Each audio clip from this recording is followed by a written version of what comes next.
भारत के निवासी मेरे भाई बहनों, प्यारे बच्चों, जब भी मैं यहाँ झंडा फहराती हूँ तो उस दिन की याद आती है जब पहले दफ़े आज़ाद भारत का झंडा यहाँ जवाहरलाल नेहरू ने फहराया था। वो याद आती है कि किस मुसीबत और कष्ट और कुर्बानी से ये देश गुज़रा, किन आशाओं को लेके हमने यहाँ पे अपना झंडा फहराया। आज जब हम पीछे देखते हैं इन वर्षों के तरफ तो ये देखते हैं कि जो रास्ता अपने सामने हमने रखा था उस पे काफ़ी दूर हम आगे बढ़े हैं। साथ ही साथ भूल भी हुई है, गलतियां भी हुई हैं, काम में कमी भी हुई है। और जितना ही हम आगे बढ़े उतना ही हमने देखा कि रास्ता आगे का कितना ज़्यादा लंबा है। ये देखा कि हर एक कदम से कठिनाई बजाय कम होने के और बढ़ती है। ये देखा कि कुछ मांगें अगर पूरी होती हैं तो बहुत सी मांगें नई खड़ी हो जाती हैं। लेकिन ये जीवन का ऐसा ही रास्ता होता है। हमारी कोशिश रही है कि जो आदर्श हमारे महान नेताओं ने हमारे सामने और देश के सामने रखे, उस ही पथ पर हम कदम आगे बढ़ाएं। आज़ादी अनेक प्रकार की होती है। हमने जानबूझ के पूर्ण स्वराज के लिए लड़ा और उसे प्राप्त किया, और ये उचित ही था, क्योंकि दूसरे किसी प्रकार की स्वतंत्रता को सच्ची माने में स्वतंत्रता नहीं कह सकते हैं। पूर्ण स्वराज के माने केवल ये नहीं है कि आप अपने प्रतिनिधि को चुनें, केवल माने ये नहीं है कि जो अखबार लिखना चाहें, चाहे वो बहुत ही कम लोगों की आवाज़ उठाते हों, वो इजाज़त मिले उनको। पूर्ण स्वराज के माने हैं कि स्वराज के फल, स्वराज के नतीजे भारत के घर घर तक पहुँचें, उन लोगों तक पहुँचें जिनकी आवाज़ नहीं उठ सकती, उन लोगों तक पहुँचें जिनको शायद ठीक से मालूम भी नहीं है कि वो क्या चाहते हैं, उन लोगों तक पहुँचें जो आज तक सब सुविधाओं से वंचित रहे हैं। इस स्वराज के तरफ हम अपने देश को आगे ले जाने की कोशिश कर रहे हैं। लेकिन ये रास्ता बनाने में बहुत से रोड़े आते हैं। किसी न किसी वर्ग के, किसी न किसी गुट के या किसी न किसी व्यक्ति के हित पर कुछ थोड़ा सा धक्का लगता है। हम चाहते हैं कि सबके जीवन में सुधार आए, बड़ा सा बड़ा हो, छोटा सा छोटा हो।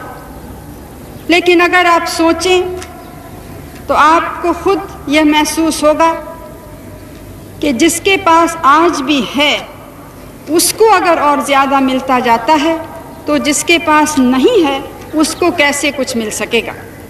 यही कारण है कि हमारा कार्यक्रम है तो सब भारतीयों के लिए, लेकिन ज़्यादा ध्यान उन वर्गों पर दिया जाता है जो कमज़ोर कहलाते हैं, चाहे किसी कारण कमज़ोर हों, जाति के कारण, आर्थिक स्थिति के कारण, देश के किसी पिछड़े हुए इलाके में रहने के कारण।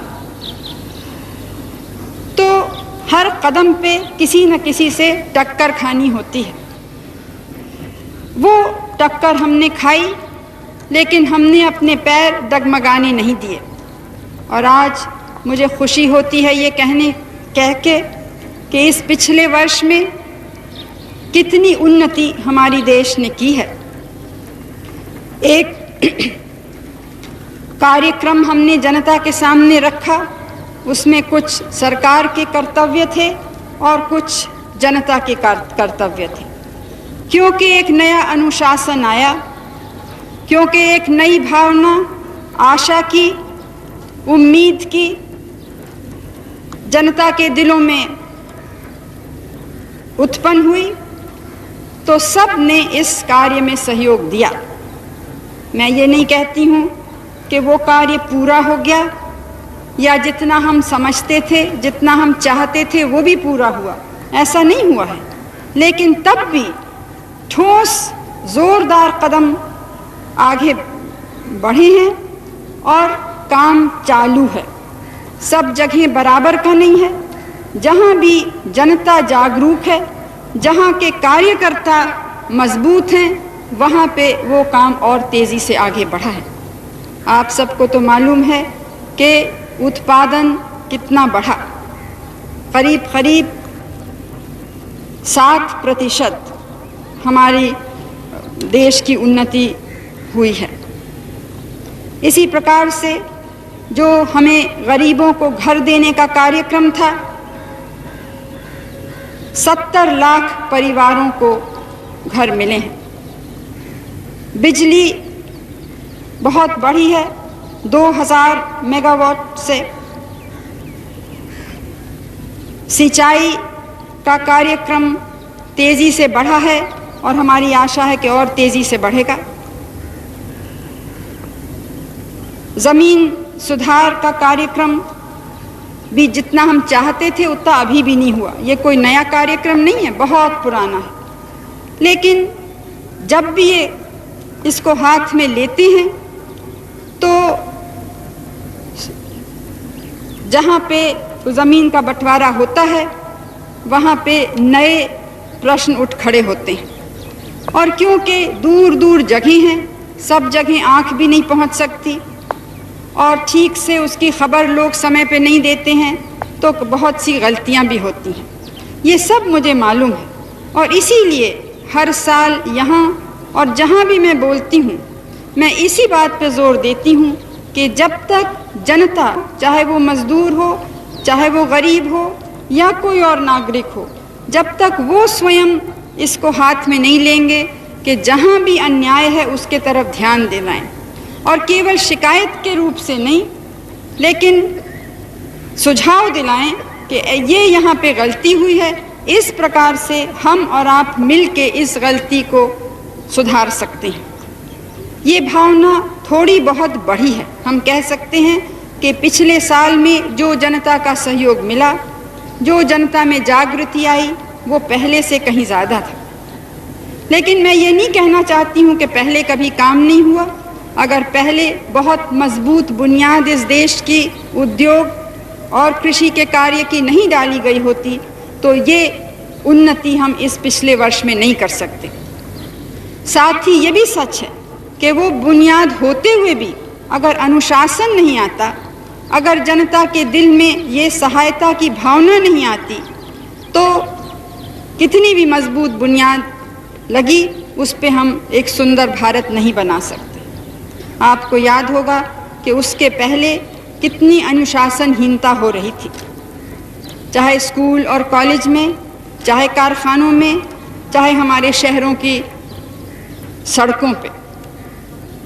और उससे काम तो रुका।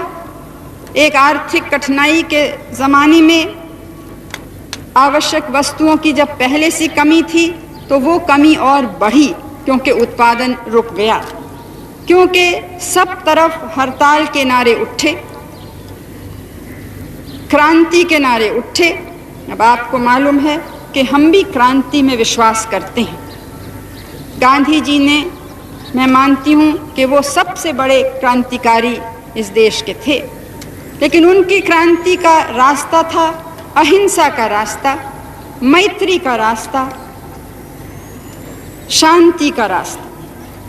और अगर उनके रास्ते से हम भटक जाते और उस समय भी जो थोड़े से लोग, चाहे कितने ही बहादुर हों, कितने ही योग्य हों, अगर उनके रास्ते पे हम बहक जाते तो शायद आज भी ये भारत स्वतंत्र नहीं होता।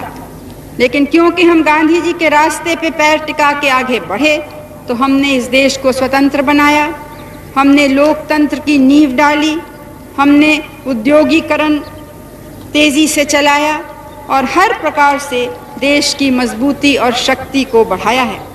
चाहे लोग कितने ही आरोप लगाएं, कितने ही भारत की निंदा करें, कोई नहीं है दुनिया में जो कह सकता है कि आज भारत जितना मजबूत है हर प्रकार से, वैसे कभी भी वो नहीं रहा है।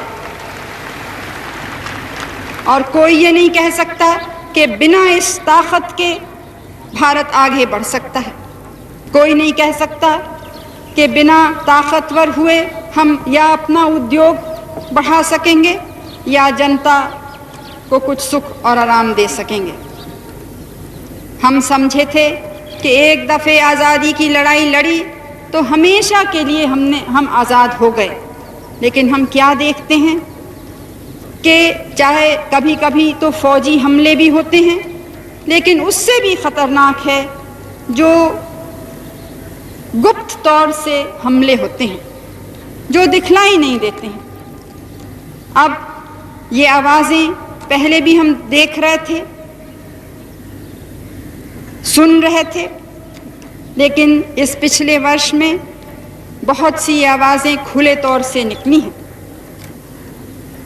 जिन लोगों ने भारत का साथ नहीं दिया, जब यहाँ कोई रुकावट नहीं थी, किसी को गिरफ्तार नहीं किया था, किसी अखबार पर पाबंदी नहीं थी, तब भी जिन सरकारों ने, जिन लोगों ने भारत की सहायता नहीं की, लेकिन उन देशों की सहायता की जहाँ पे या फौजी सरकार थी या दूसरे प्रकार की कोई ऐसी सरकार थी जहाँ जनता की आवाज़ बिल्कुल नहीं उठ सकती थी, उस ज़माने में ऐसे देशों की, ऐसी हुकूमतों की मदद हुई है। किसी ने आवाज़ नहीं उठाई कि कहाँ पे हत्या हुई है, तो एक आदमी की नहीं, दो आदमी की नहीं, कहीं सैकड़ों में, कहीं हज़ारों में, कहीं लाखों में। वो लोग आज हैं जो भारत की तरफ आंख दिखाते हैं, लेकिन आपको याद होगा कि ये पहला दफ़ा नहीं है। जब गांधी जी जीवित थे तो उनके बारे में भी अनेक प्रकार की बातें कही जाती थीं, उनके बाद जवाहरलाल नेहरू के बारे में कही जाती थीं, और उसके बाद जब मेरे ऊपर हमला शुरू नहीं भी हुआ था तो भारत के बारे में कही जाती थी। भारत अणुशक्ति का विस्फोट क्यों करे? बड़ा भारी खतरा सारी दुनिया को हो रहा है। दूसरे देश चाहे बम पर बम बना के जमा करें, चाहे अरबों रुपए खर्च करें, जब उन पर कोई खतरा नहीं है, उनकी कोई निंदा नहीं है। उल्टे और कोशिश हो रही है कि उनको हथियार बेचे जाएं। लेकिन हम अगर अपनी आर्थिक स्थिति को सुधारने के लिए कुछ काम करते हैं तो वो गलत काम होता है।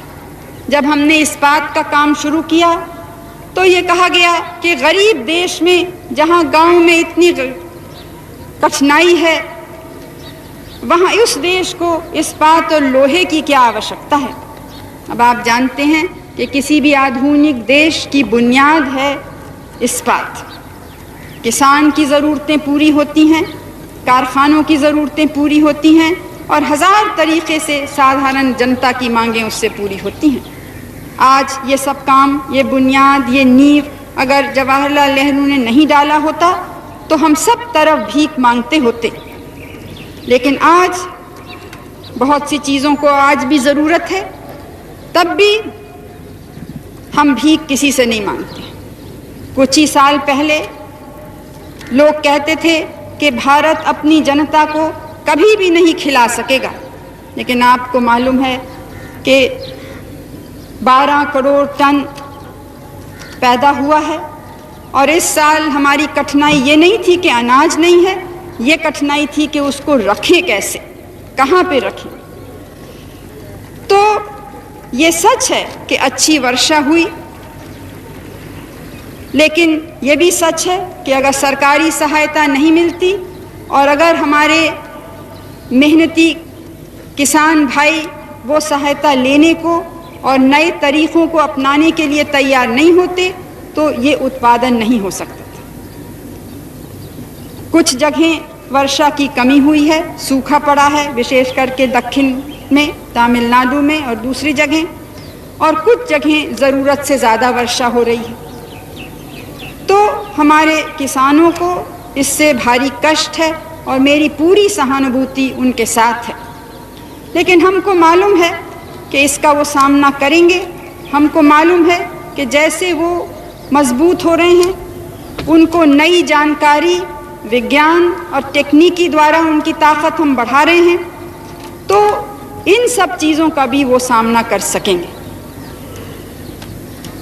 देखना ये है कि ये कार्यक्रम अभी भी सब जगह नहीं पहुँचे। ये देखना है कि कैसे इसको कोने कोने पहुँचाएं। ये देखना है कि हर एक जगह का विशेष कार्यक्रम हो। पहाड़ी इलाकों की क्या आवश्यकता है, रेतिस्तान की क्या आवश्यकता है, जहाँ बहुत बारिश पड़ती है, बाढ़ आते हैं, वहाँ की क्या आवश्यकता है।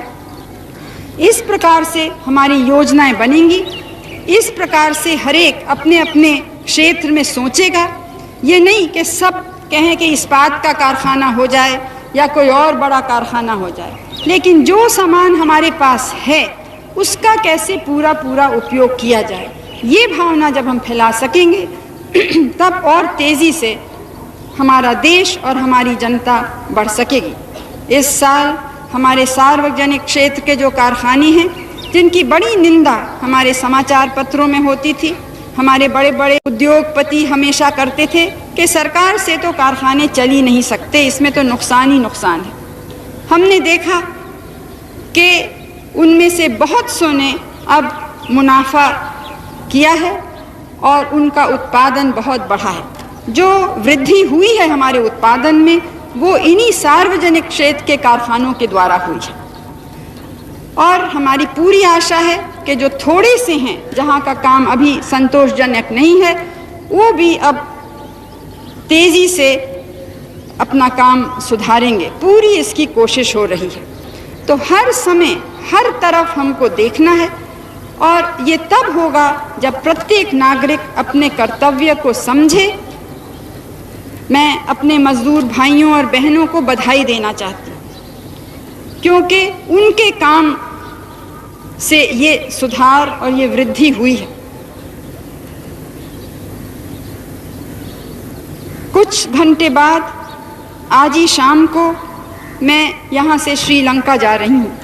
आपको मालूम है कि वहाँ बड़ा सम्मेलन एक गुट निरपेक्षता का हो रहा है, और वहाँ भी मुख्य प्रश्न हम सब के सामने यही है कि अपनी आज़ादी को कैसे सुरक्षित रखें। आज़ादी केवल सीमा की नहीं, लेकिन आज़ादी अपने विचारधारा की, आज़ादी अपने दिशा की, आज़ादी अपने तय को मजबूत करने की, अपने देश में विकास और उन्नति करने की मुख्य चीज़ यह है। और क्योंकि हम सब के एक ही से प्रश्न हैं, अगर हम एक दूसरे की सहायता करते हैं, एक दूसरे से सहयोग करते हैं, तो एक बड़ी भारी ताकत हो जाती है। गुरुदेव टैगोर ने कहा, कमज़ोरी की ताकत। कमज़ोर लोग भी अगर दृढ़ता से, मजबूती से कुछ कर दें तो एक ज़बरदस्त ताकत हो जाती है। और हमारा भी अनुभव यही रहा है। आज़ादी के आंदोलन के ज़माने में क्या ताकत थी भारत की जनता पर? केवल गरीबी, केवल गुलामी, डर। लेकिन क्योंकि हम एक हो गए, क्योंकि हम न निंदा से न मजाक से अपने रास्ते से हटे, तो ये एक दुनिया के उस समय की सबसे बड़ी शक्ति से ज़्यादा हमारी गरीब किसानों, मज़दूरों, विद्यार्थियों, इनकी ताकत उनसे भी बड़ी हो गई, फ़ौज से भी बड़ी हो गई। ये ताकत आज के गरीब देशों में हमको मिलानी है। मुश्किल ये है कि कुछ देश ऐसे हैं जो दूसरे के कहने में आ जाते हैं। वो समझते हैं कि अगर कुछ मदद मिल जाए तो अभी मदद ले लें। ये नहीं देखते कि अगर वो मदद ऐसी है कि उनकी स्वतंत्रता पर ज़रा भी आंच लगाए तो वो मदद से वो मजबूत नहीं हो सकते हैं, तो भविष्य में भी वो मदद ही मांगते रहेंगे। हमने भी मदद ली है सब देशों से, सब प्रकार की सरकारें, विचारधाराएं के देशों से और हुकूमतों से। लेकिन एक चीज़ में हम डट के रहे, हमारी नीति यह है, हमारी विचारधारा यह है, इस प्रकार से हम अपने देश को आगे बढ़ाना चाहते हैं। और उसको देखते हुए, बिना उसको छुए, जो मदद हमें देना चाहता है उसकी मदद हमको स्वीकार है, लेकिन किसी भी शर्त पर हम मदद नहीं लेना चाहते। ये शुरू से हमने ये कहा और इसी पर हम डटे रहे। और आगे भी, आज भी अगर हमारी निंदा है तो इसलिए नहीं कि यहाँ पे कुछ कदम लिए गए या कुछ थोड़े से लोग बंद हैं या समाचार पत्रों पे कुछ पाबंदी है, इसलिए है कि वो देख रहे हैं कि एक गरीब देश किस दृढ़ता से आगे बढ़ रहा है, किसी दूसरे की परवाह न करते हुए। और इसी तरह से हमको आगे बढ़ना है। और जो हमारी निंदा करते हैं, मैं तो उनसे एक ही शब्द कहना चाहती हूँ कि जितनी वो निंदा करेंगे, जितनी कोशिश करेंगे हमें कमज़ोर करने की, वो ही हमारी ताकत बनेगी, उसी से हम और मजबूत होंगे और उतनी ही ज़्यादा तेज़ी से हम अपने रास्ते पर चलते रहेंगे। आपने तो ये पिछले वर्षों में भी देखा कि जब भी हम पर हमला हुआ, हम उससे दबे नहीं। जब भी हम पर टिप्पणी हुई, भौचाल जैसे भी हमारे ऊपर लोग कूद पड़े, उसका सामना किया और हम आगे बढ़े।